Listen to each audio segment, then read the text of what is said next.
national des droits des femmes. Alors, je suis Vertugangat Rebecca, connue sous le nom de Vega, étudiante en chimie et en intelligence artificielle, entreprenante et écrivaine contemporaine de livres de développement personnel. Et d'ailleurs, je profite de cette journée pour inviter toutes les femmes à se procurer de mon livre Femmes complètes émancipées, disponible sur Amazon en version numérique et papier.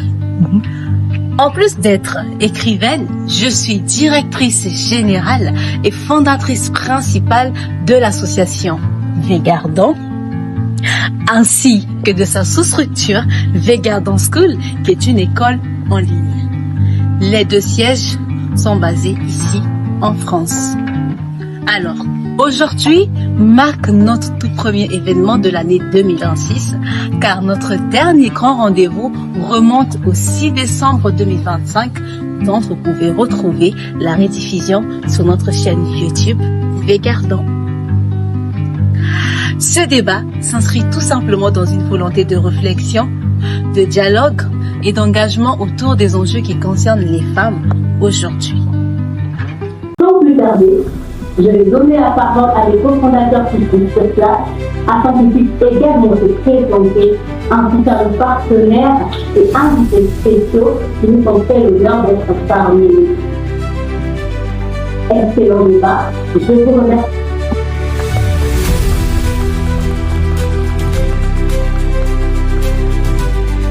Membre de l'association et directrice de Vegardon. Chers invités, bonjour. Bonjour. Je suis Bam Okila Sela à l'état civil. Étudiante en master de psychologie, je suis secrétaire de direction dans les structures Vegardon School et Afrimona. Hormis ces fonctions, je dirige également une boutique en ligne répondant au nom de Dream Glory. On leur retrouve des accessoires, des vêtements, des chaussures et bien d'autres. Ravi d'être avec vous en cette date du 8 mars. Je nous espère passer un doux moment. Merci de votre aimable attention.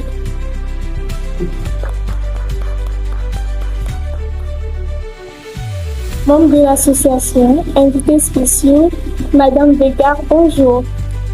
Je me nomme Nani Mikaïlou Ruth Ebevi, connue sous le nom de DH by Essential.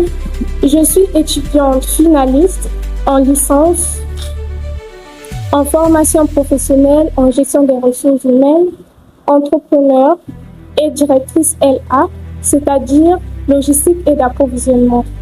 À Vegardon, je vous remercie.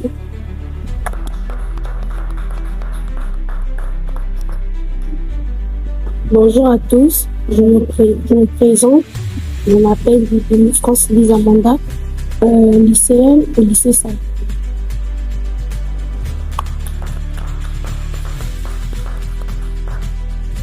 Bonjour à tous, j'ai un petit slogan, c'est le thème du tennis. Et moi c'est Monsieur Totem, je suis artiste slameur, je suis formateur de slam, d'art oratoire. Je suis en même temps secrétaire général d'une association à Pointe-Noire qu'on appelle Clochard. Et je suis DRH au sein de Vegardon. Je suis congolais. Merci. Bonjour à tous.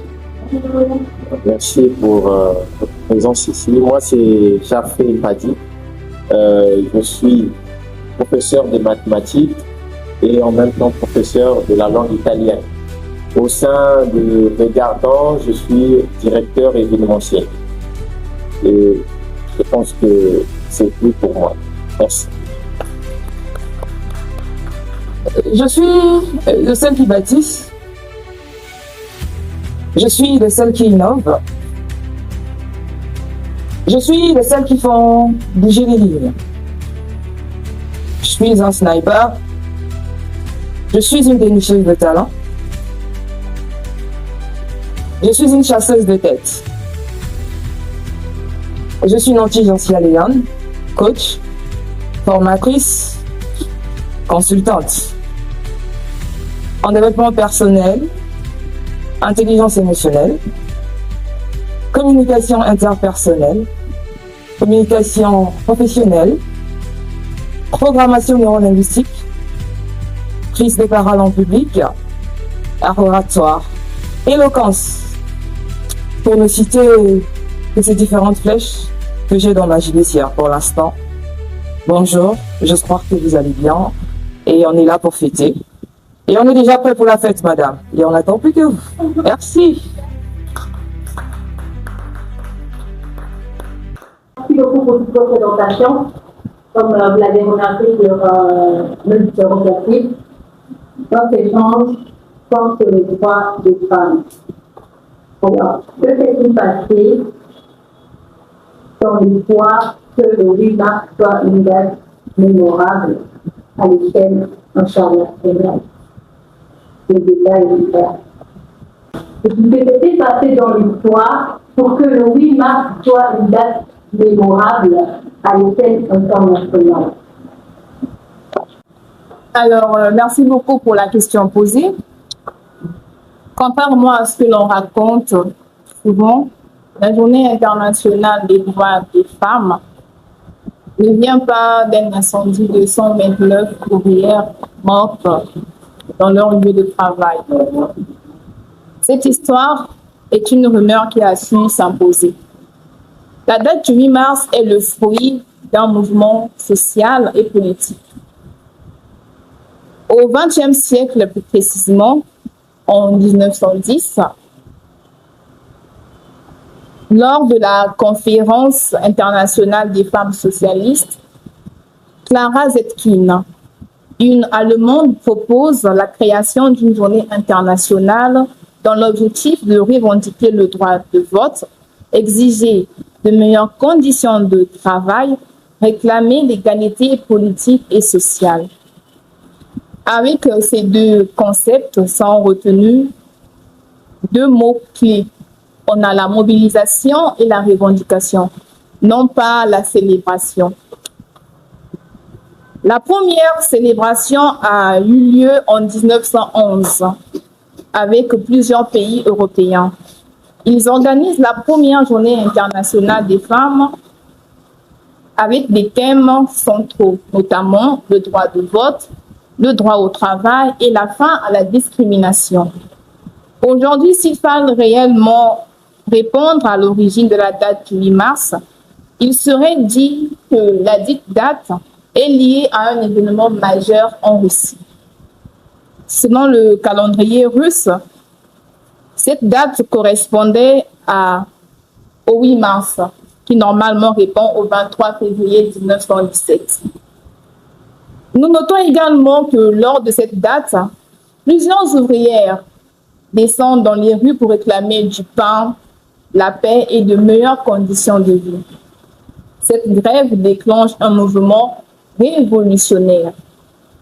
Or, il s'avérait que dans le calendrier occidental, autant pour moi, cette date correspondait au 8 mars. C'est cet événement qui fixe définitivement la date du 8 mars. Et c'est en 1977 que l'Organisation des Nations Unies, en sigle ONU, que le 8 mars a été officialisé comme étant une journée internationale des droits des femmes. Alors, le 8 mars est une journée de lutte, de revendication, pas seulement une journée de fleurs et de pagnes. À moins qu'il y ait d'autres ajouts. Sinon, pour ma part, j'en ai terminé. Merci de votre aimable attention.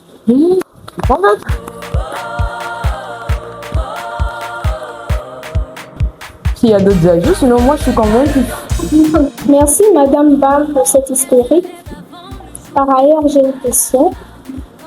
Alors, y a-t-il eu d'autres figures féminines qui ont revendiqué leurs droits? Je vous retourne la question. Membre de l'association, invité spécial. Merci. Alors, merci beaucoup pour la question posée, Madame DH. Bien évidemment, nous notons d'autres figures féministes qui ont manifesté pour leurs droits. Plus précisément, je ciblerai 2 continents, l'Afrique et l'Océanie. Commençons par l'Afrique, par exemple, nous notons la figure féministe Kimpavita. Une prophétesse et leader politique, elle a lutté contre le colonialisme et la destruction de son royaume au XVIIIe siècle. Également en RDC d'ailleurs, nous notons Justine Massika, une fondatrice de l'ONG Synergie des femmes pour les victimes de violences sexuelles dans le Nord Kivu. Comme je l'ai dit en amont, j'ai cité 2 continents. Nous passons en Océanie également. Nous notons des figures féministes qui ont lutté pour le suffrage, l'égalité et la sécurité, avec des figures marquantes comme Kate Shepard, avec sa campagne pour le droit des votes des femmes, faisant de la Nouvelle-Zélande le premier pays à avoir eu à accorder le droit de vote en 1993. Pour ma part, je ne termine pas. Et alors, madame, vous avez quelque chose à ajouter? Messieurs, vous connaissez une figure féminine? Oui, mais après, il y a des figures féminines, mais est-ce que, moi, je me dis, est-ce que les figures féminines, c'est celles toujours qui sont devant les projecteurs ou encore celles qui se battent dans l'ombre? Parce que vous êtes une figure féminine, vous battez dans l'ombre. Effectivement. Donc, Madame Végard, voilà, Vertu qui est là-bas aussi, c'est une figure féminine. Nous avons, au Congo, nous avons tellement de figures. Il y a Madame Luce qui est directrice, je crois bien, de la fondation Kanye Assistant. Il y a, je crois bien, les professeurs Ntoumi. Effectivement. Oui, donc c'est une figure féminine. Dans l'histoire, nous avons Kimpavita, nous avons eu les 3 Glorieuses. Je pense que ce sont des figures féminines qui se sont battues pour leurs droits.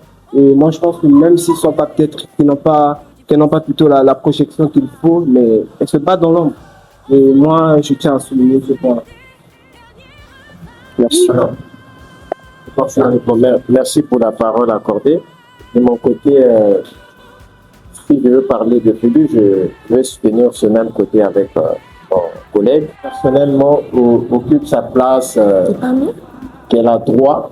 Et il y a pas mal de figures, quand nous prenons l'exemple des femmes qui se sont mêlées à l'injustice sociale en France. Il y a des femmes qui se sont battues pour l'injustice sociale. Et il y a aussi, on va prendre l'exemple de la première ministre de l'Italie, Giorgia Meloni. Elle, dans son élan, que j'aime beaucoup, que j'apprécie, elle se bat toujours pour conserver cette place-là que la femme a bien droit à avoir au sein de la société, dans l'ensemble. Et donc, moi, je pense que c'est elle qui m'inspire beaucoup dans l'ensemble et peut-être compléter aussi ce que les autres collègues ont donné des figures que nous avons au Congo. Voilà ce que je vais ajouter. Merci. Très bien, merci. Je pense que c'est pour ça que nous sommes là aujourd'hui. Histoire aussi de changer le concept sur les figures que l'on peut citer et que l'on ne peut pas citer.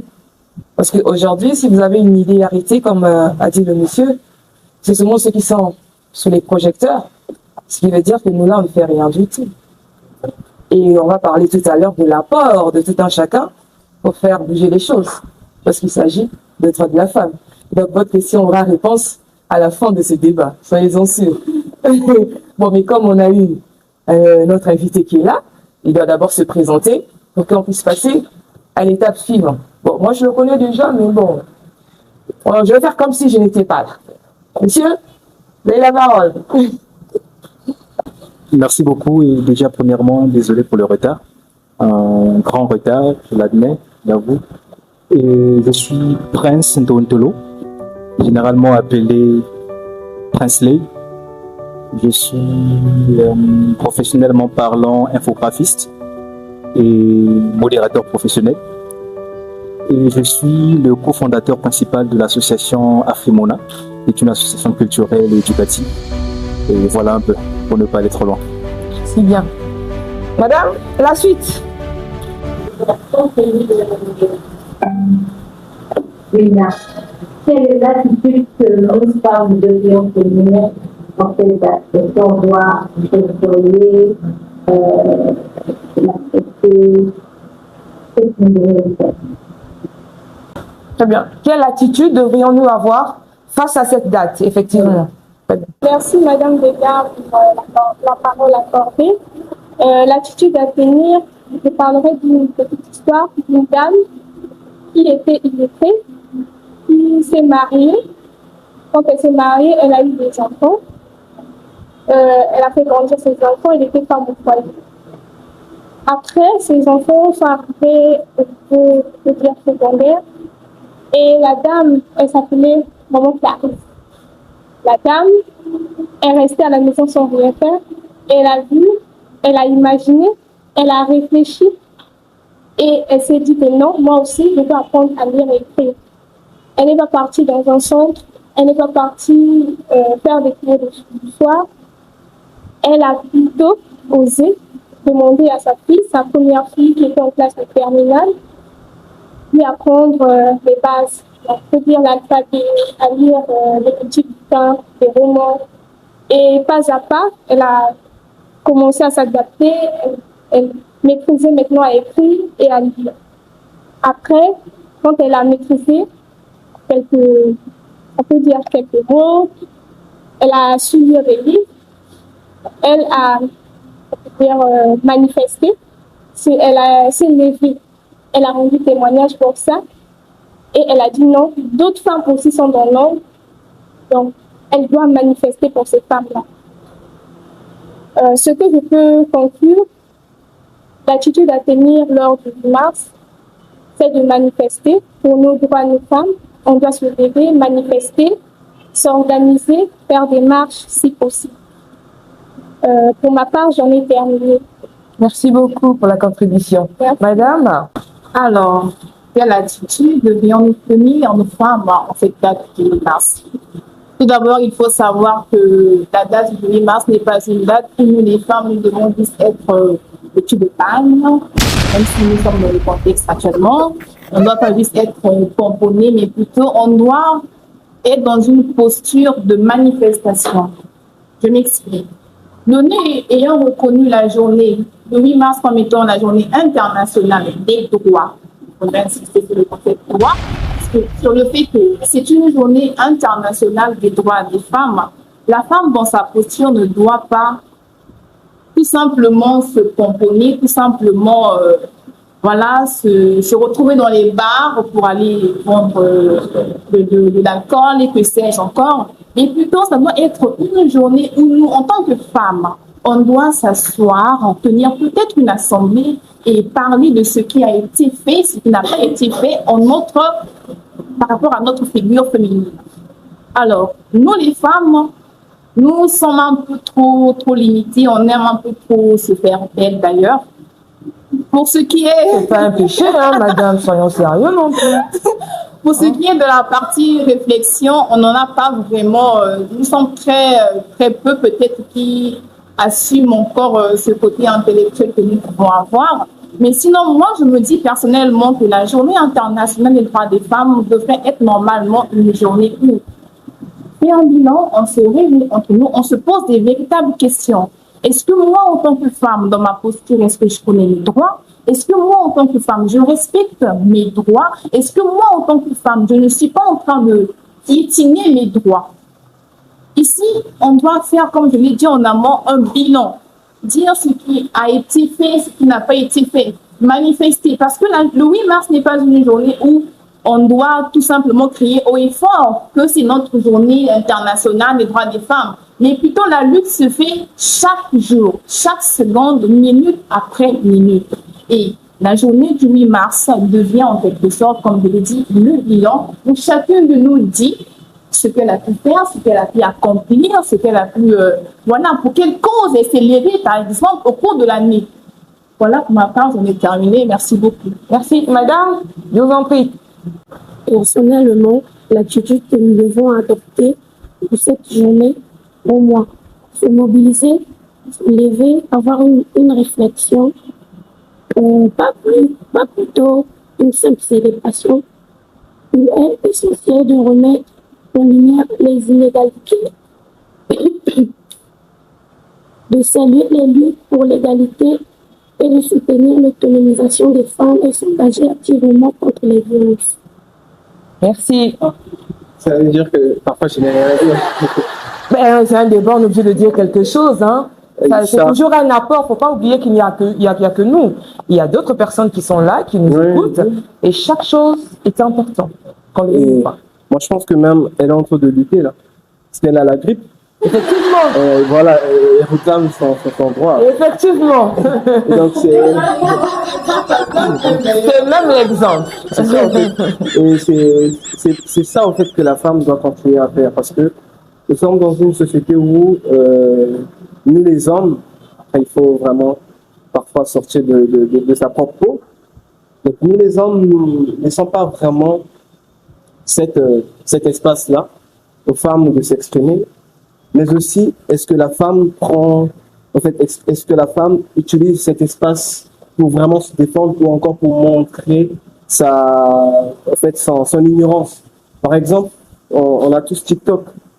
S'il faut mettre femme sur TikTok, il faut voir les vidéos que ça sort. Voilà. Donc c'est un peu ça. Le problème, en venant ici, là au boulevard, on était obligé de fermer, donc de bloquer, de mettre des barrières au boulevard. Et je voyais des femmes défiler sous un soleil de 32 degrés. Est-ce que ces femmes défilaient pour recevoir, pour attendre de l'argent, ou défilaient pour dire les droits? Parce que si le droit ici, c'est de vouloir toujours attendre que l'homme fasse, que l'homme dise fais ça. Et si c'est ça le droit, bah, je suis heureux d'avoir une barbe. si c'est pas ça le droit, et donc je demanderais aux femmes, c'est pas mauvais de se maquiller, c'est pas mauvais de porter le pan, c'est pas mauvais. Le côté mauvais, c'est quoi? Mais est-ce que ce jour te fait penser à l'acte de celle qui a commencé? Est-ce que ce jour te permet aujourd'hui de dire que moi aussi je peux m'aimer, je peux être directrice d'une association, je peux être directrice, je ne sais pas, je peux être présidente du Congo? C'est ça en fait que la femme doit penser. Pourquoi je suis toujours secrétaire quelque part? Pourquoi j'ai un patron? Pourquoi pas moi être patronne et voilà, secrétaire, exemple, M. Prinsley être secrétaire je ne sais pas, Madame Stella. Donc c'est ça en fait, on a l'habitude de remarquer dans les bureaux, ce sont les dames qui sont en seconde zone. Pourquoi ce sont les dames qui sont en seconde zone? Parce que même quand on va à l'école, quand on va exemple au lycée technique, quand on va voir dans les séries où c'est secrétariat, il n'y a pas d'hommes. Donc je pense que c'est une question de pédagogie d'abord. Si on attaque la pédagogie, on pourra remettre le sens, parce que c'est un système, il faut le remettre. Il faut le dire, c'est un système. Et donc l'attitude ici, c'est d'attaquer tous les points de base. Tant qu'on ne touche pas la base, tant qu'on ne touche pas la fondation, les femmes vont beau faire pour réclamer leurs droits. Donc moi, je dirais qu'il faut repartir sur la pédagogie du système pour qu'on puisse reconstruire vraiment ces droits. Merci. Merci. Merci beaucoup pour la parole. Alors moi, de mon côté, je vais peut-être formuler à côté de moi, donc tout le temps. Je sens la connexion, effectivement. Voilà. Donc, elle est très forte. Hein? Vraiment, c'est très fort. Et je peux dire parfois, c'est cette connexion qui fait qu'il vote d'abord en premier, ce que j'ose dire. Voilà. Mais moi, de mon côté, alors, qu'est-ce que je pourrais dire? L'attitude que les femmes doivent adopter, c'est pas comme les autres viennent de dire, de se maquiller, de se faire belle. De toutes les façons, toutes les femmes, moi je dis, sont belles. Et peu importe leurs différences. C'est pas ça. Mais le problème, c'est regarder, faire comme Madame Stella vient de dire, une révision de ce que la femme est et de ce qu'elle vaut. Beaucoup plus dans la société, les femmes il y en a qui sont marginalisées, qui n'ont pas d'importance. Et on le voit dans la majorité des foyers, les femmes sont, comme on dit, rideau en dapou. Hein, je ne sais pas, c'est le contexte que les problèmes utilisaient. Ça veut dire la femme, pour certaines personnes, c'est soit à la cuisine, rester à la cuisine, faire la cuisine et faire à manger, c'est tout. C'est pas ça, mais plutôt de regarder, comme vient de dire mon collègue, de faire un bilan sur ce que tu es vis-à-vis de ton foyer. Moi, je vais beaucoup plus m'attarder au niveau du foyer, parce que la femme doit d'abord s'identifier au niveau du foyer. Pour ceux qui sont encore à l'école ou encore des étudiantes et tout, je pense qu'elles doivent se remarquer aussi dans le travail. La femme ne doit pas se limiter pour se dire que non, comme je suis une femme, donc ma place ne serait pas, comme vient de dire l'autre, soit visée loin. Aujourd'hui, dans notre association, regardons notre présidente directrice, c'est une dame. C'est une dame. Et donc, on voit comment cette importance-là de la place que la femme peut occuper est très, très importante. Je pense que la femme doit revoir. Il y a d'autres qui viennent de parler de ce qu'on a lui a parlé de la revendication, faire des marches, oui. Mais ces droits-là, dans quel contexte? Est-ce que c'est tout simplement se lever, marcher, que non, voilà, nous sommes négligés? Moi, je pense que c'est aussi faire une révision de ce qu'a été la place de la femme au sein de la société. Et après, c'est ça que c'est par là plutôt qu'on pourra avoir encore une révision nette.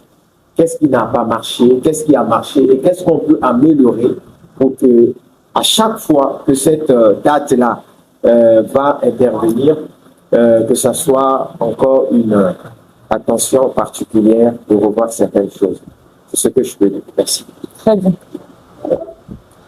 Merci bien. Ce qu'on va faire, c'est quoi? Je me rends compte que si on va dans ce sens-là, ce débat-là, on va pas le tenir. On a dit une fixation d'objectifs, on va le faire. Alors, on a Monsieur Presley qui est là, c'est lui qui va être le modérateur. Il va orienter le débat. Pour que on ne se perd pas, parce que je vous écoute et je sens que non, on va tous parler, mais il faut qu'il y ait de l'orientation. Parce qu'il y a des fois où vous rentrez, vous allez un peu plus et on risque de se perdre. Alors qu'on a un objectif à atteindre, on a des messages à faire passer qui sont clairs et n'oubliez pas qu'il y a un thème. Le thème, il faut qu'on arrive à rester dans le thème. Parce que sinon, on risque d'aller dans tous les sens. On a à comprendre, on a à défendre et on agir. C'est ça le thème. Et il faut qu'il y ait des bonnes questions qui soient orientées dans ce sens-là pour éclairer tout le monde. Donc, Monsieur Presley, que vous le voulez ou pas, vous êtes modérateur professionnel, et tu vas te démerder. Ouais, on va s'arranger. Avant que je ne repasse qu'il réponde à la question, ensuite moi je réponds à la question et ensuite on nous remet le micro et il oriente le débat et nous tous nous sommes là, comme ça on va y répondre et je pense que ça sera beaucoup mieux, n'est-ce pas? Effectivement, tu es déjà d'accord avec moi. N'oublie pas que c'est les droits de la femme aujourd'hui. Vous êtes à l'honneur alors. Bien, je voulais revenir un peu sur ce qu'on a dit tout à l'heure. Et c'est intéressant parce que Madame Stella l'a touché, je ne connais pas encore les prénoms, mon très cher frère, Monsieur Jaffé, aussi a touché quelque chose de très important, l'histoire. Moi je pense que avant que l'on ne puisse même déjà commencer à s'engager dans ce combat, dans cette lutte, il faut qu'on interroge l'histoire. Et moi, il y a une chose que je ne vous ai pas dite, c'est que je suis aussi blogueur. J'ai un blog et je me rappelle, j'ai écrit un article que j'ai nommé, que j'ai donné le titre de combat féministe est-il un combat africain? Et d'ailleurs, pas plus tard qu'avant-hier, on a eu un webinaire où on a discuté sur le même thème. Et dans ce blog, j'ai raconté en fait l'histoire des femmes en Afrique.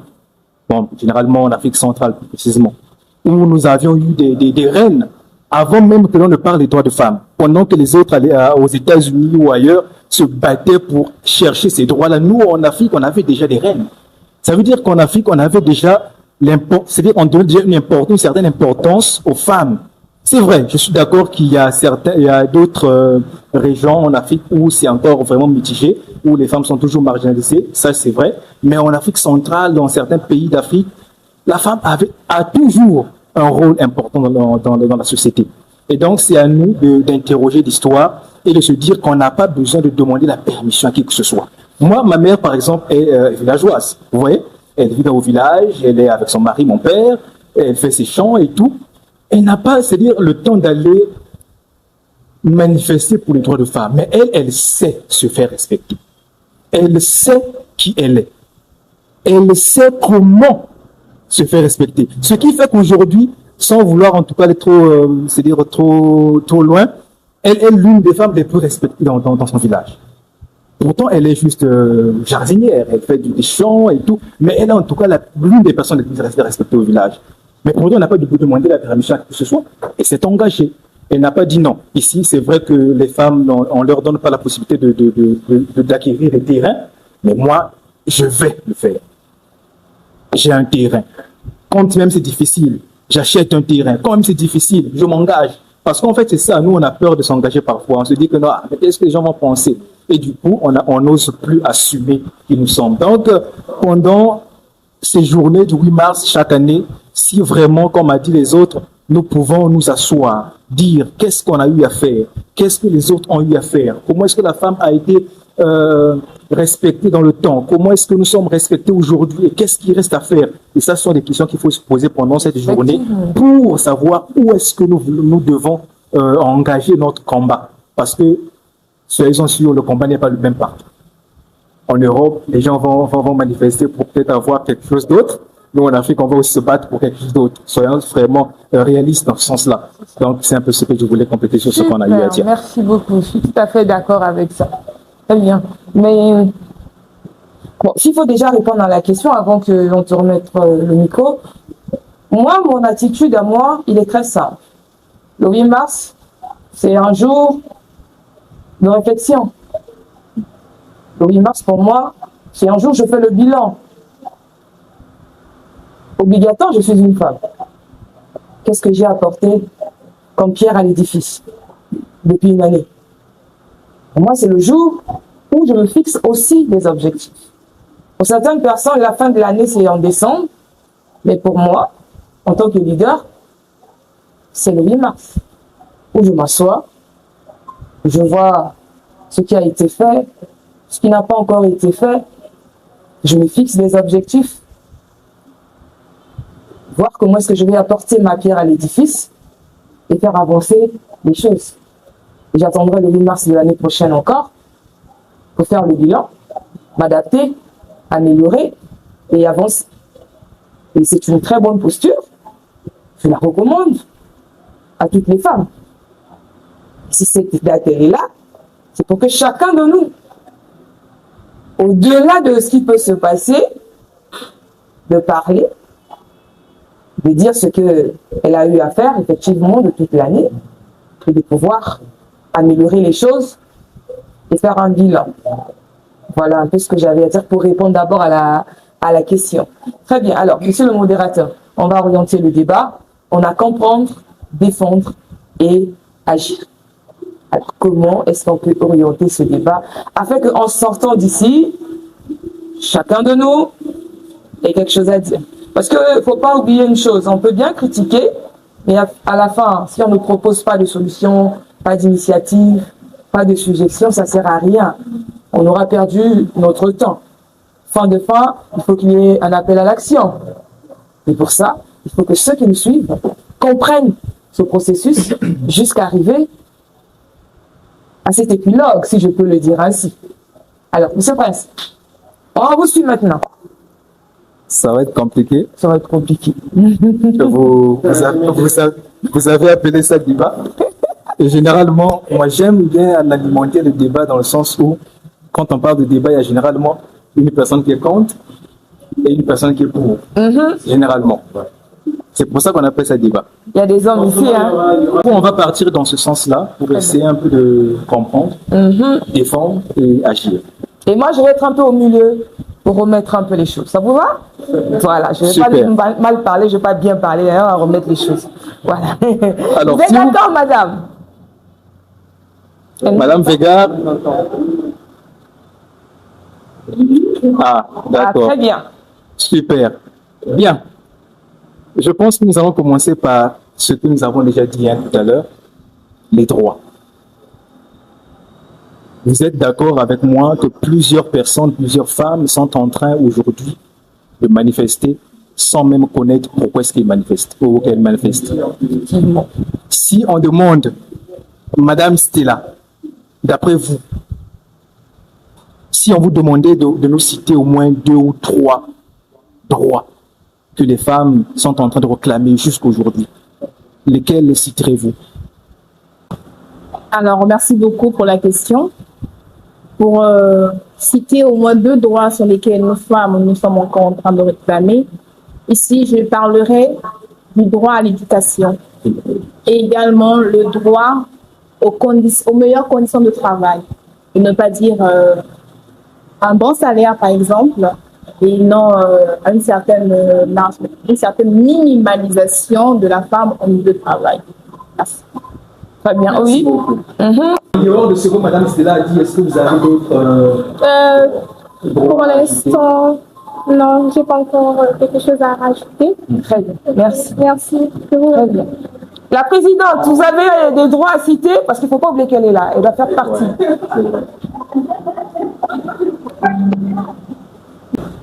Madame Végar, nous voudrions savoir quels sont les droits. Bon, après, ça nous fait plaisir puisque vous êtes même devenu biculturel. Donc, vous êtes en train de vivre. Vous avez des connaissances sur les droits. Vous êtes en train de vivre même le vrai combat là-bas parce que c'est là-bas où le combat est vraiment intense. Et nous, on aimerait savoir quels sont les droits aujourd'hui que les femmes sont en train de réclamer jusqu'à présent, en dehors de l'éducation et de l'accès à la... Quels sont les droits? Les droits que les femmes sont en train de réclamer jusqu'à présent. Alors, le droit peut dire que les femmes revendiquent le plus ici, c'est non à la violence. Ils renoncent à la violence parce que dans la plupart des foyers, les femmes sont battues, voilà, elles sont violées. Et donc, c'est le plus grand combat ici en France. Il faut savoir qu'on est dans un continent où tout est permis, voilà. Et ceux qui ont subi le plus de sont des femmes, et des adolescents. Que ce soit ici, la violence de cette combat. Voilà. Merci beaucoup. Merci. Bon, Monsieur Jacques, vous aviez maintenant la parole. Ok, alors personnellement, les droits, c'est ça les femmes, ça c'est la mission des femmes. Mais si je pouvais compléter ça, c'est mon idée à moi. S'il y avait des droits que les femmes devraient revendiquer, c'est d'abord le respect, bien le respect. Parce que la femme doit être respectée. Et des fois, on constate qu'il y a un manque de respect envers la femme, comme ce que Mme Végar vient de dire, que ce soit au niveau international, on voit cela, où il y a parfois l'aspect du viol qui est vraiment très élevé. Et c'est déjà quelque chose que les femmes gardent comme étant une histoire très, très dramatique. Et deuxièmement, je pourrais ajouter le droit à l'éducation, pour ne pas dire la science. Il y a peu de femmes qui adhèrent à la science. J'admire beaucoup l'idéal de Madame Toumi, qui aujourd'hui, Francine Toumi, qui aujourd'hui est en train de susciter au genre féminin vraiment l'intégration à la science. Et c'est ce que je pourrais donner comme art. Merci. Oui. Vous avez une idée à compléter? Ce que je voulais rajouter, le droit de la santé. Merci. J'ai remarqué que certaines femmes sont maltraitées, voilà, sont maltraitées dans certains hôpitaux parce qu'elles n'ont pas d'argent. Elles n'ont pas assez de moyens pour se faire consulter, donc elles sont insultées, elles sont rabaissées. Donc même pour s'occuper d'elles, pour la prendre en consultation, c'est vraiment difficile. Donc c'était un peu ça. Je voulais à peine me rappeler qu'il y a aussi le droit de la santé, donc j'ai voulu rajouter cela. Merci, okay. Très bien. Merci beaucoup, madame, et c'est très important. Hein. Ce que je veux faire, c'est que je pose des questions, mais c'est pas que pour la même question, tout le monde répond. Non, en fait, une question, on prend quelques personnes qui répondent à la question. Une deuxième question, certaines personnes aussi répondent, et puis au fur et à mesure, pour qu'on puisse toucher un plus grand nombre de questions et puis que tout le monde puisse parler. Tout à fait d'accord. Vous avez compris, madame Nanti? Super, je croyais que vous m'avez oublié. Non, pas du tout. Alors, il y a une chose que nos amis ont touché de très, très important, c'est le fait que l'on puisse respecter les femmes. Mais après, moi, j'ai une question. Est-ce que vous ne pensez pas que les femmes aussi se laissent un peu faire? Dans le sens où, vous imaginez, vous êtes par exemple des femmes. Vous arrivez à l'école, un ami de classe vous touche, vous vous laissez faire. Est-ce que vous ne lui donnez pas, Madame Nancy, plus de possibilités à continuer à faire ce qu'il fait si vous ne vous affirmez pas? Il est méchant, hein, ce garçon. Si vous ne vous affirmez pas vous-même, est-ce que vous ne l'êtes pas encore, c'est pour moi l'accès libre à la personne de continuer à le faire alors que vous savez que ça vous dérange? Et dans ce sens-là, comment est-ce qu'il faut normalement s'y prendre pour les personnes qui nous suivent? Je vois seulement ça. Vous ne voulez pas m'avoir. Très bien, merci pour la question. Je pense que ça fait partie des sujets sur lesquels on est censé aussi discuter. Le respect, on vient de le dire, c'est un droit. Mais est-ce que le droit, nous l'avons? Première question. Deuxième question, est-ce que nous savons l'utiliser? Très important. Lorsqu'on parle du droit de la femme, il existe dans des documents qui sont régis par la loi. Vous avez droit au respect. Ici, la question, elle est très importante. Pourquoi? Elle est en train de toucher la responsabilité individuelle avant la responsabilité collective. Qu'est-ce que moi, je fais de tous les jours pour que l'on me respecte? Puisque le droit me dit que tu en as droit, comment je fais alors pour me défendre? Premièrement, c'est avoir la connaissance que effectivement, j'ai droit au respect. Deuxièmement, quels sont les mécanismes que je mets en place pour que l'on me respecte? Monsieur Presley a parlé de sa maman, il a été clair. Elle est là-bas tranquille au village. Elle n'a peut-être pas tout notre gros français, mais elle a su s'imposer par le leadership, par la confiance, l'estime de soi, savoir communiquer, faire preuve d'intelligence émotionnelle, travailler son charisme. Et oui, parce que le respect, c'est pas seulement avec la bouche et avec les mots. Ah non, il y a un langage non verbal qu'il faut mettre en place. Il faut savoir se fixer des limites. Récemment, j'étais à une conférence, j'ai dit, mais il y a des gens qui sont malades parce qu'ils disent non. Est-ce que vous trouvez ça normal? Il y a des gens qui ont du mal à dire non. Mais comment voulez-vous susciter du respect quand vous êtes incapable de dire non, quand vous vacillez, quand vous n'avez pas de parole d'honneur? Comment voulez-vous qu'on vous respecte? On vous respecte en fonction de quoi? En guise de quoi on va vous respecter? Le respect, ça s'imprègne. Le respect, ça s'incarne par votre manière d'être, par votre manière de faire. C'est sur ce point-là que nous devons nous entendre. Aujourd'hui, c'est un bon jour pour en parler. Lorsque la femme veut du respect, effectivement, mais est-ce qu'elle a le savoir-être du respect? Non. La majorité d'entre nous, non. Mais nous avons ce droit au respect. Mais est-ce que nous arrivons à le mettre en place, à s'imprégner de ce respect, les normes qui accompagnent le respect? Ensuite, est-ce que nous le vivons dans la vie de tous les jours? En ce moment-là aussi, on fait appel aux valeurs, à nos principes. Mais ça, c'est pas la loi qui va aussi venir régir ça dans la tête des femmes. Ah non! Soyons quand même conscientes à un moment donné de ce que nous sommes en train de faire. Et donc, le respect, c'est d'abord nous-mêmes.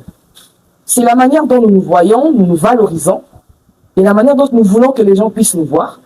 Ce que nous faisons de notre vie de tous les jours pour inspirer les autres à nous respecter, et parce que nous aussi nous respectons notre vie, nous respectons nos choix, nous respectons nos limites, et nous démontrons aux autres comment est-ce qu'il faut faire. Il y a des limites à ne pas franchir, soyez clairs. Ne soyez pas ambigus comme je vois certaines personnes. Oui, je te rappelle, elle ne va jamais rappeler. Dis clairement que pour l'instant, je ne peux rappeler. Je reviendrai vers toi pour une suite favorable. Et puis c'est fini. Et oui, même dans la communication, la manière de communiquer, pour inspirer le respect, la majorité d'entre nous, les femmes, ne savent pas comment faire. Et donc le respect, pour moi, c'est cela. Ce n'est pas une affaire de droit, d'abord. Nous avons déjà ce droit. Vous allez lire dans les textes législatifs. C'est déjà là. Mais nous, dans notre vie de tous les jours, comment nous nous comportons, ce que nous faisons, ce que nous disons, pour que ce reflet-là nous incarne et que nous puissions l'imposer ou encore influencer ou impacter les autres. Voilà mon apport sur la question, effectivement. Est-ce qu'il y a une autre contribution sur la question? Un complément.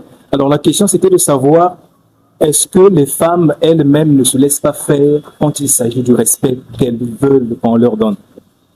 Dans le sens où j'ai pris l'exemple du fait où, par exemple, à l'école, au boulot, le directeur général, si vous êtes secrétaire ou je ne sais pas quel poste vous avez, si vous êtes une femme, le directeur général vous appelle dans son bureau, vous touche et vous non, vous laissez faire, ou encore au moins vous sortez mais vous ne dites rien parce que vous avez peur de perdre le boulot, parce que est-ce que ça ne donne pas encore la possibilité, sinon le goût au DG de refaire plus tard ce qu'il a eu à faire, puisque ça... Madame Nonti, ça veut dire que vous avez vraiment un grand travail sur le coaching de l'intelligence émotionnelle au niveau des femmes.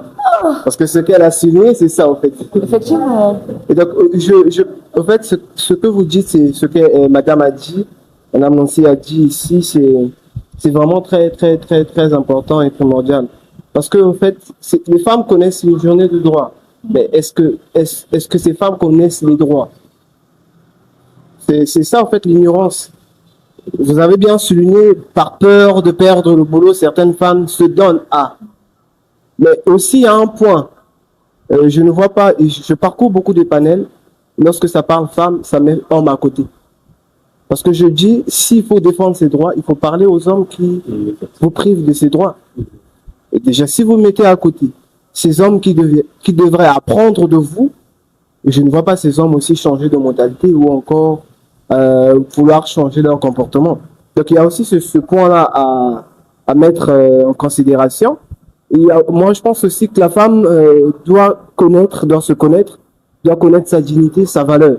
C'est ce que je disais tantôt. La femme doit comprendre que je peux être présidente, que je ne peux pas seulement être secrétaire.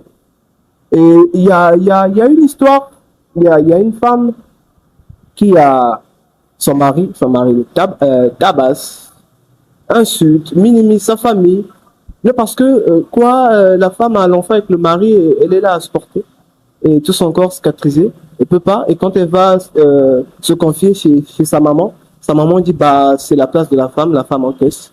La femme encaisse, la femme ne dit pas, la femme ne prend pas de décision, la femme n'a rien, en fait, si ce n'est pas qu'un poussé, donc encaisse seulement, l'homme finira par changer. Et moi, je pense que je veux retourner cette question, est-ce que la femme doit toujours encaisser? Merci beaucoup, Monsieur Totem. J'espère que la question n'est pas posée à moi. Non, laisse la question. Donc, on va laisser la question ouverte, en tout cas, à ceux qui suivent. Est-ce que, madame... Vous savez, la raison pour laquelle nous sommes en train de militer, c'est pour une chose qui est très importante. Même si vous avez raison, si vous ne savez pas le dire, vous avez tort. Je ne sais pas si les femmes arrivent à comprendre ce principe-là. Monsieur a dit quelque chose de très important. Il a dit, lorsqu'on parle, on ne s'adresse pas à ces hommes-là, alors que c'est eux qui sont censés effectivement nous aider à bouger les lignes, s'il faut le dire ainsi. Mais il y a une chose qu'il faut comprendre aussi, c'est que les hommes et les femmes ne voient pas les choses de la même manière. On n'a pas la même conception des choses. Ce que vous pensez être urgent, chez le monsieur est moins urgent. Je vais donner l'exemple de quelqu'un qui, dans une assemblée d'hommes, a fait bouger les choses. Simone Veil. Elle est censée faire passer une loi très controversée. Autoriser l'IVG, l'interruption volontaire de grossesse en France. Elle se retrouve au milieu d'une assemblée où il y a plus d'hommes et à peine 9 femmes. Comment je fais pour faire passer ce droit? Oui, on est là pour ça aujourd'hui. Parce qu'on a à comprendre, on a à défendre et on a à agir. La société ne va pas nous donner la place. Ça, c'est déjà compris de tous. Puisque même, madame a de dire qu'ils sont en train de se battre encore pour des droits là-bas, mais ils étaient les premiers à lancer certains mouvements. Cette femme se lève devant une assemblée, mais qu'est-ce qu'elle fait? Elle ne va pas pour agresser les gens. Elle comprend en tant qu'orateur, on apprend l'adaptabilité par rapport au public que j'ai en face de moi. Elle sait que si je viens pour parler seulement en termes de femmes et de leurs droits, ça ne va pas passer. Elle vient, elle parle d'elle, elle parle au nom des femmes, mais ensuite, elle ramène subtilement un élément important. Si vous nous autorisez, si vous nous accordez ce droit, effectivement, voilà vos garanties. Parce que l'homme représente aussi l'équilibre et la société. On ne vous donne pas des droits pour que vous puissiez faire ce que vous voulez. Le seul problème aujourd'hui qui nous crée problème, c'est que nous, on veut des droits, effectivement. Mais comment on arrive à communiquer et puis à les présenter? Je reviens sur l'exemple de M. Presley dans le foyer. Oui, on n'est pas obligé de tout encaisser, effectivement. Mais comment est-ce que nous agissons? Parce que la majorité d'entre nous, nous réagissons. Est-ce qu'on prend en compte notre société qui est patriarcale? Moi, je donne mon exemple. Je suis femme, je suis oratrice, je sais communiquer. Mais si j'ai besoin de communiquer à un Congolais, je n'aurais pas parler comme une Française. Soyons sérieux à un moment donné. Je n'aurais pas lui dire comme je suis et j'ai mes droits, donc tu fais ce que je te dis. La rébellion que tu vas avoir, toi-même, tu viens de le soulever. Moi, j'aime souvent parler de Cléopâtre, reine, très ingénieuse. Elle a compris qu'avec Jules César, on n'allait pas pouvoir l'avoir par le pouvoir et la force. Elle a usé de son pouvoir. Femme, il vous manque un peu de pouvoir, on va le dire ainsi. La féminité, ne la jetez pas non plus. Vous voulez nous ramener la masculinité dans la féminité. Attention, il faut avoir l'équilibre, même dans la vie de tous les jours. Aujourd'hui, je suis même sûre que la majorité d'hommes ferment ce côté-là pour ne pas que vous puissiez nous manquer de respect. Est-ce qu'on se comprend? Il faut apprendre qu'il y a une stratégie adaptée lorsque je veux communiquer. Surtout dans des situations complexes, où la personne qui est devant moi n'est pas ouverte, n'est pas prompte à collaborer avec moi. On apprend dans la communication aussi. Quels sont les éléments, quels sont les mots que je dois utiliser pour parler à la personne? Quel est le temps que je dois utiliser? Comment fonctionne le système cérébral d'un homme ou encore d'une femme? Il y a des choses que je peux te dire à toi, tu vas comprendre, mais M. Presley, lui, il n'est pas dedans. Parce qu'on n'a pas la même conception des choses. Donc le discours ne sera pas le même. Le conseil que moi je donnerai à toutes les femmes aujourd'hui, et je le dis parce que je suis passée par là, je sais ce que ça veut dire. Subir des violences dans un foyer, je le sais. Si je parle ainsi, c'est parce que quelque part j'ai fini par comprendre ce qui m'avait affaibli. Ce n'était pas le manque de conscience, ce n'était pas le coefficient intellectuel. C'était la subtilité que parfois avaient nos mamans, mais que même nous-mêmes on ne comprenait pas.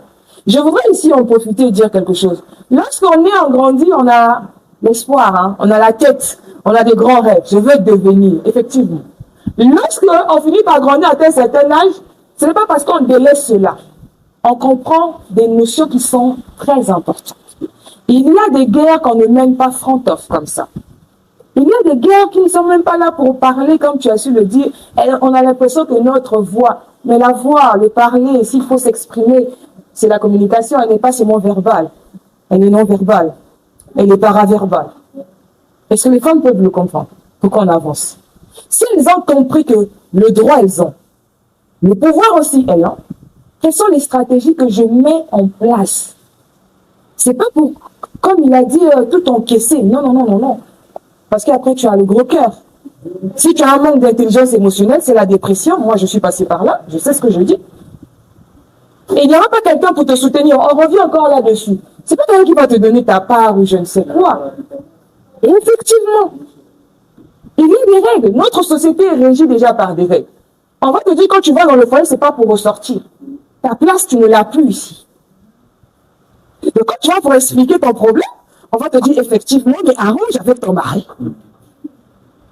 Mais même s'ils voient, ils écoutent, il y a certaines choses pour lesquelles ils ne vont pas s'impliquer. Et moi, je leur donne raison aujourd'hui. Demain, la majorité d'entre eux qui se mêlent, oh non, c'est à cause d'eux que je me suis séparée de mon mari. Quand le gourmet va passer, l'émotion va passer, elle va se retourner contre la famille. Ça aussi, c'est à prendre en compte, mesdames. Subtilité, stratégie. Comment est-ce que j'aborde ce problème? Quelle initiative je mets en place pour me défendre et pour défendre ce qui est mon droit? Si je ne peux pas parler, alors je me tais. Mais le silence ne veut pas dire que je ne parle pas, attention. Au contraire, c'est l'arme la plus puissante que l'on peut utiliser avec l'éloquence pour déstabiliser n'importe qui. Est-ce que ça, on peut l'apprendre aussi en compte? Et quand ça, c'est pas fait, je reviens maintenant. Il y a la loi qui est là. Mais ces femmes-là, est-ce qu'elles connaissent même leurs droits? Est-ce qu'elles connaissent quels sont les éléments légaux de recours? Non. La majorité d'entre elles ne connaissent pas. Et c'est un leurre, c'est vrai, mais on a tous peur d'y aller. À cause de nos préjugés. Ah non, la justice est long. Ah, la justice, il faut avoir un nom. La justice, il faut avoir l'argent. Mais il y a des avocats qui sont commis d'office. Moi, j'ai passé, je pense, les 5 derniers mois au tribunal, au parquet, juste pour étudier comment fonctionne le système ici au Congo, la machine judiciaire. Elle est là, comme on a dit, le droit est là, les lois sont là, ils ont tout un bouquet comme ça, là, les gros juristes, là, ils savent. Combien d'entre nous y allons? Combien d'entre nous osons avec la confiance et l'estime qui va avec? Peu d'entre nous y vont. Peu d'entre nous osent. Ce sont souvent des circonstances qui sont tellement complexes qui nous emmènent parfois même à y aller. Mais je voudrais aussi dire je n'aimerais pas que demain on ressemble, permettez, hein, madame, aux femmes qui sont en France et qui attendent un tout petit champ pour porter plainte. Il n'y a pas l'aiguille, je porte plainte. Il n'y a pas la cuillère, je porte plainte. On est au courant. Est-ce que ça aussi, parce que regardez, aujourd'hui, moi j'ai une chose, moi j'ai une peur bleue aujourd'hui. On donne le pouvoir à la femme. On lui donne la possibilité de parler. On lui donne la possibilité de s'exprimer. On lui accorde tous ses droits. Sans sensibilisation, sans conscience. Future dictatrice sans personne. Je suis une femme, je sais pourquoi je le dis. Et même si aujourd'hui on doit parler de nos droits, est-ce qu'on peut démontrer avec crédibilité qu'aujourd'hui nous avons la tête froide pour prendre des responsabilités, des décisions et diriger la société? Non. Sur 100%, je pense que moins de 10% peuvent dire qu'elles auront la tête froide. Parce que c'est facile de parler, de critiquer. Soit sur le terrain, soit leader, soit chef, et des choses à faire. Tu vas te rendre compte que la même chose que tu étais en train de dire ici, là, c'est pas pareil. Il y a des sociétés, ce sont des femmes qui dirigent, mais ne respectent pas les droits des autres. Ce ne sont pas des femmes. Ce sont des femmes. L'estime de soi, la confiance en soi ne veut pas dire qu'on est orgueilleux. Au contraire. Moi, je veux dire une chose pour chuter. Lorsque vous êtes compétent, vous ne parlez pas beaucoup. Parce que celui qui est compétent, il est humble. Il voit le chemin. Il voit tout ce qui lui reste encore à accomplir. Ne vous inquiétez pas. Il va dire des choses, mais il va garder une certaine réserve. Mais les personnes qui sont incompétentes, on voit comment ils parlent, avec confiance. On va croire que lui, il a déjà tout fini. Non, on n'en a pas fini. C'est pas pour rien que jusqu'aujourd'hui, cette journée continue. C'est jour après jour, on est en train de combattre, de battre le fer pour que demain la femme ait la possibilité de s'exprimer, effectivement, de faire bouger les choses. Mais comment on les fait bouger? C'est sur ça que me pousse aujourd'hui notre réflexion. Moi, en tant que coach, en tant que femme, je fais bouger les choses comment? J'apprends les femmes au leadership, l'intelligence émotionnelle, à convaincre, à persuader, à communiquer de manière cohérente. Voilà ma pierre à l'édifice. Pour femmes, en tout cas aujourd'hui. Demain, si je suis appelée à d'autres fonctions, j'irai aussi réfléchir à comment faire pour bouger les choses. C'est un combat de tous les jours. Et chaque apport nous permet d'avancer. Et une femme, c'est le pilier de la société, qu'on ne le veuille pas, dans tous les domaines. Et que tout ce que nous aurons eu à faire aujourd'hui, et bien sûr, c'est pour ajouter notre pierre à l'édifice. Mais surtout, oser, passer à l'action, agir. Et s'il y a des associations qui sont dans ce domaine, je voudrais bien faire appel à ça. Vous ne faites même pas d'études. Est-ce que vous partez vers ces femmes? Est-ce que vous faites des études? Parce que nous aussi, on aimerait bien savoir au Congo quels sont, par exemple, les droits les plus biaisés. Comment est-ce qu'on peut faire pour sensibiliser, orienter, conscientiser, et qu'est-ce qu'on peut mettre en place, nous, dans notre domaine de formation? On a besoin aussi que vous puissiez nous faire des retours sur ces études-là pour que nous puissions avancer. Et je pense que ceci n'est que le début des grands préludes. Voilà. Matondo, Mingi, Betombe Kutondange Mamanonchi. Bon, j'espère que vous comprenez aussi le petit Super, donc nous sommes à la fin. Merci beaucoup en tout cas pour votre participation. Et merci d'ailleurs à l'équipe Les Gardons de m'avoir fait cet honneur. C'est un plaisir d'avoir participé et surtout Madame Nanji qui m'a tendu le micro. alors que ce n'était pas prévu. Ça me fait plaisir, ça fait un grand plaisir. Et ça me fait plaisir parce qu'effectivement, toujours dans ce processus de confiance en soi et tout, ça s'apprend, hein. Le fait d'improviser, le fait de toujours être prêt. Et ça, c'est donc mon dernier message avant qu'on ne passe la parole à la présidente Vega. Et voilà un peu ce que je voulais dire. Et après, dans ce que la coach Nantier a dit, on l'a tous dit aussi, c'est le fait de se connaître. C'est-à-dire, avant d'aller évangéliser, avant d'aller sensibiliser, je pense que le plus grand travail à faire, c'est d'abord se connaître soi-même. Tu ne peux pas aller aimer une personne si tu ne t'aimes pas toi-même. La charité bien ordonnée commence par soi-même. Donc voilà un peu, Madame Vega, vous avez... Bon, moi j'aime l'appeler Vega, hein, c'est vertueux, je sais, mais bon, voilà. Merci beaucoup. Merci beaucoup à tout le monde d'avoir disposé de votre temps pour participer à ce médias. Nous avons beaucoup appris. J'espère que ça a été déjà pour tout le monde, pour nous tous. Et voilà. J'espère également vous revoir dans nos prochains événements. On rappelle que notre prochain événement est prévu le 6 juin. Voilà. En fait, on va finaliser. Et voilà. L'équipe des gardons encourage toutes les femmes à reclamer leur droit et d'abord à se respecter soi-même afin d'obtenir ce qui nous réussit. Voilà. Je vous remercie et à la prochaine. Ouais, on applaudit. Voilà. Effectivement. Donc, je pense que nous sommes à la fin. Avant, je suis un slammer. Donc. Il faudrait bien. Bon, après, on va choisir. Est-ce qu'il faudrait que je fasse un texte pour femmes ou que je fasse un texte pour que vous sachiez mon talent?